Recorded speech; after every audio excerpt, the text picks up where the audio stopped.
मतलब कल से शिफ्ट करना पड़ेगा। स्टार्ट करिए। Welcome to Techo classes.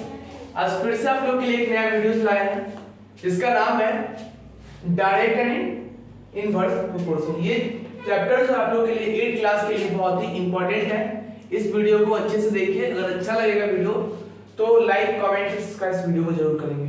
Thank you. तो बिना टाइम वेस्ट किए अपने क्लास को हम स्टार्ट करते हैं। ओके, देखिए मैं जो आज का क्लास है वो डायरेक्ट एंड इनवर्स प्रोपोर्शन का है।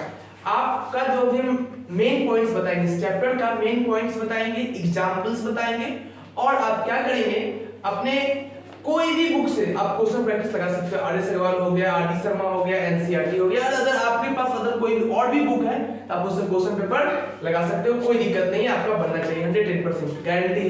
ये नेचुरल क्लास की गारंटी है कि हर एक बुक आप फॉलो कर सकते हैं जो मेन पॉइंट बता रहे हैं। ओके ना। देखिए आज की क्लास में हम बात करते हैं कि छोटी सी बच्चा वाला एग्जांपल लेते हैं जो आपको समझ में आ जाए। कैसा एग्जांपल लेते हैं? अगर मान लीजिए बच्चा में क्या होता था ना, जब 4-5 में होगा, जाता हूं मम्मी के पास, मम्मी पैसा दो, अथी खरीदेंगे, पेन खरीदेंगे। क्या खरीदेंगे? पेन। तो 2 पेन की कॉस्ट मान लीजिए 2 पेन की कॉस्ट 8 रुपीज है। सपोज कीजिए 2 पेन की कॉस्ट जो है वो 8 रुपीज है। तो 1 पेन की कॉस्ट क्या होगी? तो क्या करेंगे हम लोग? 1 पेन की कॉस्ट निकालने के लिए कैसे फाइंड करेंगे? तो सिंपल सा वे, इसका सिंपल तरीका है। आप क्या करेंगे, इसमें से 8 को 8 में 2 से डिवाइड करिए। आपके पास पैसा कितना मांगा? वो 8 रुपीज। सिंपल सा बात सोचिएगा, दुकानदार शॉपकीपर आपसे पैसा कितना मांग रहा है? 8 रुपीज। ठीक है। और आपने कितनी सामान खरीदी है? आपने सामान को बाय कितना किया, परचेज कितना किया है? 2 पेन लिए हो तो 2 करो, 2 4 जा 8। तो आपके पास एक पेन की कॉस्ट कितनी निकल गई? 4 रुपीज। तो अगर मान लीजिए आपको पूछा जाए 5 पेन की कॉस्ट क्या होगी, 5 पेन की कॉस्ट क्या होगी, कैसे फाइंड करेंगे? तो क्या करना है हम लोग को? 5 × 4 = 20 रुपीज। मतलब क्या, हमको 5 पेन लेंगे, ठीक है, तो 20 रुपीज दुकानदार को, शॉपकीपर को देना पड़ेगा। तो ये से इसका मतलब समझ में आप जो बोले वो कुछ भी समझ में आया। तभी हो सकता है बहुत बच्चा को दिमाग में नहीं गया हो, है ना। तो इसको फिर से एक स्टार्ट रिकैप कर देते हैं क्या होता है। कहना चाहते हैं कि हम एक पेन का कॉस्ट डिवाइड करके फाइंड करते हैं। 1 पेन की कॉस्ट अगर फाइंड करें, कोई भी थीम हो, डिवाइड का मतलब होता है डिस्ट्रीब्यूटिंग इक्वल्स पार्ट कह सकते हैं। इसका मतलब ये होता है कि हम डिवाइड जो पढ़ा रहे हैं ना, उस डिवाइड को अगर मान लीजिए हमारे घर बन रहा है और बहुत सारे लेबर वर्क कर रहे हैं, तो एक अगर मालिक आपके पास मान लीजिए कि 5000 रुपीज दे दिया है, बोला कि आप जो है अपने लेबर को इस सारा पैसा इक्वल अमाउंट में डिस्ट्रीब्यूट कर देना भाई साहब।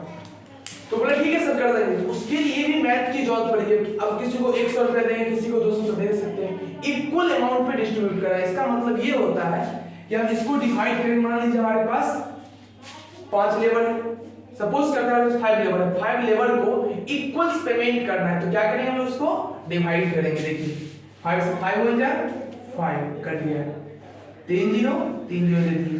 ये कितना आ गया आपके पास? 1000। तो एक लेबर को कितनी कॉस्ट, कितने रुपए मिलने चाहिए? 1000, तब ना इक्वल अमाउंट डिस्ट्रीब्यूट होगा। उसी प्रकार यहाँ भी है कहानी। 2 पेन की कॉस्ट 8 रुपए है, तो 5 पेन की कॉस्ट क्या होगी? 1। तो एक एग्जांपल है, इससे हम बताते हैं। एग्जांपल इसको पहले समझ लीजिए। पहले हम एक पेन की कॉस्ट फाइंड करेंगे, फिर अदर जितना ही पूछेगा निकालेंगे। बिना एक पेन की कॉस्ट फाइंड किए कोई भी काम नहीं कर सकते। पेन नहीं, कोई भी चीज होगा तो कोई दिक्कत होने वाला नहीं। और एक बात जान लीजिए आप लोग सिंपल वे में, अगर कोई भी सामान को जीवन में, लाइफ में अगर आपको निकालना हो एक चीज की, तो डिवाइड करके ही निकलता है। एक पार्ट का निकालना, पैसा हो, घर का कोई भी मामला हो तो उससे निकलता है। अब चलिए बात करते हैं, अपने टॉपिक पे आते हैं। क्या बता रहे हैं सर, हम लोग क्या पढ़े समझ में आते हैं। अब देखिए मेन पॉइंट्स क्या है। वेरिएशन का टॉपिक है। वेरिएशन क्या होता है? If 2 quantities depend on each other. अगर 2 क्वांटिटीज जो है वो डिपेंड है ईच अदर करता, डिपेंडिंग है, in such way that the change one result in a corresponding change in the other, then 2 quantities are said to be variation। इसका मतलब ये होता है भाई साहब कि अगर 2 क्वांटिटी डिपेंड करता है कोई भी चीज पे, तो उसका जो corresponding चेंजेस होगा, ठीक है, उसका रिजल्ट का जो corresponding चेंजिंग करेगा ठीक है, उसका डिपेंड जो चेंज करता है उसके दो क्वांटिटीज होते हैं, वो अगर वो दो क्वांटिटीज होते हैं उसी को हम लोग क्या कहते हैं, वेरिएशन कहते हैं। सपोज करिए एग्जांपल से मोर आर्टिकल्स मोर कॉस्ट, ज्यादा सामान खरीदेंगे ज्यादा पैसा लगेगा, है ना। यही चीज दो क्वांटिटी निकला कि नहीं, एक आर्टिकल्स और एक दाम आपके परचेज हो गया, वो चीज निकल गई। तो ये चीज थी हमारी वेरिएशंस के। ओके, इसके बाद इसके अलावा डायरेक्ट वेरिएशन क्या होता है उस पे बात करते हैं। और सुनिए, तो हम लोग जो बात करने वाले हैं, तो देखिए उसके उस टॉपिक के बाद हम लोग पढ़ेंगे डायरेक्ट प्रोपोर्शन। डायरेक्ट प्रोपोर्शन को ही डायरेक्ट वेरिएशन भी कहा जाता है। देखिए वेरिएशन में आप कंफ्यूज मत होइएगा, अगर वेरिएशन जिसको समझ में नहीं आया वीडियो को फिर से देखो, समझ में आएगा, ठीक है। तो ये डायरेक्ट वेरिएशन को ही डायरेक्ट प्रोपोर्शन भी कहते हैं, वेरिएशन कहते हैं, कोई दिक्कत नहीं।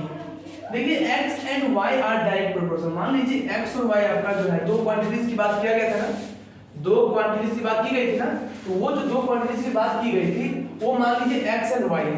ओके, अब देखिए इसका अगर मान लीजिए x और y जो है वो k के इक्वल है, सपोज करना है अगर x and y is equal to k, where is k is constant, where k is constant, कह सकते हैं k क्या है यहाँ पे कांस्टेंट है। तो एक ऐसा फॉर्मेशन बन सकता है, एक नया फॉर्मेशन क्रिएट किया गया है, x1 by y equal to x2 by y2 equal to x3 by y3। ये आपका जो है एक कंप्लीटली वे निकाला गया है। इस पैटर्न पे हम लोग को एक क्वेश्चन दिखाते हैं किस टाइप का क्वेश्चन पूछता है इसमें, ठीक है। तो आप क्वेश्चन देखिए क्या है, क्वेश्चन इसका, क्वेश्चन देखो क्या है इसका, दिखाते हैं क्वेश्चन। तो पॉज करो इसको। अब देखिए इस क्वेश्चन में हम लोग देखते हैं कि क्वेश्चन क्या कहता है, कहता है x और y का वैल्यू दिया हुआ है। अब ये पूछना चाहता है कि ये डायरेक्ट प्रोपोर्शनल में है कि नहीं है, कैसे चेक करेंगे, हाउ टू चेक या how to verify in is direct proportion. तो देखिए कैसे करते हैं, अब जस्ट इसी में निकालेंगे, इस अगर ये फॉर्मेशन इक्वल हो जाता है तो लोग क्या करेंगे, काम मेरा बन सकता है। मान लीजिए इसको हम x1 मानते हैं, इसको y1 मानते हैं, इसको x2 मानेंगे तो इसको y2 मानेंगे, इसको x3 मानेंगे तो इसको y3 मानेंगे, इसको x4 मानेंगे तो इसको y5 मानने वाले हैं। मींस अब देखिए कैसे निकालेंगे, x by y is equal to 3 by 6 is equal to 5 by 10 is equal to 9 by 18। अगर चाहेंगे अगर और भी इसमें एक्सटेंड कर सकते हैं, क्वेश्चन अपने मन से रिवाइज कर सकते हैं, कोई दिक्कत नहीं है। देखिए 3 1 जा 3, 3 2 जा 6, 5 1 जा 5, 5 2 जा 10, 7 1 जा 7, 7 2 जा 14, 9 1 जा 9, 9 2 जा 18। अब एक चीज आप लोग नोटिस कर रहे होंगे, मेरा ऑनलाइन और ऑफलाइन दोनों क्लास एक साथ ही चलता है, ऑफलाइन भी चलता है ऑनलाइन भी क्लास चलता है, ठीक है ना। तो देख लीजिए यहाँ पे आपका 1/2 x by y के इक्वल है कि नहीं, x by y is equal to 1/2। तो मतलब तो ये तो इसके इक्वल तो हो गया। ये जो मेरा कंडीशन था, ये जो हमारा कंडीशन है,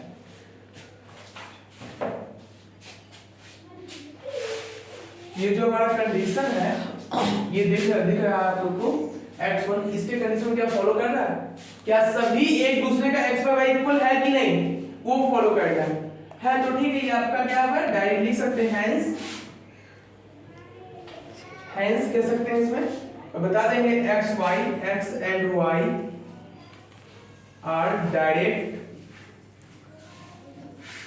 प्रोपोर्शन, है ना।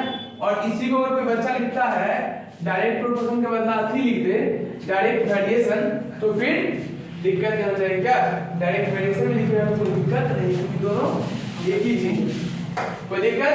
तो ये था मेरा डायरेक्ट प्रोपोर्शन का कुछ टॉपिक था, इंट्रोडक्शन क्लास कह सकते हैं, इसमें इंट्रोडक्शन क्लास कह सकते हैं। और इसमें कुछ प्रैक्टिस मैंने 1-2 क्वेश्चंस करवा दिया है। अगर ये वीडियो अच्छा लगेगा भाई सब, तो लाइक कमेंट शेयर जरूर कीजिए इस वीडियो को। Thank you watching this video.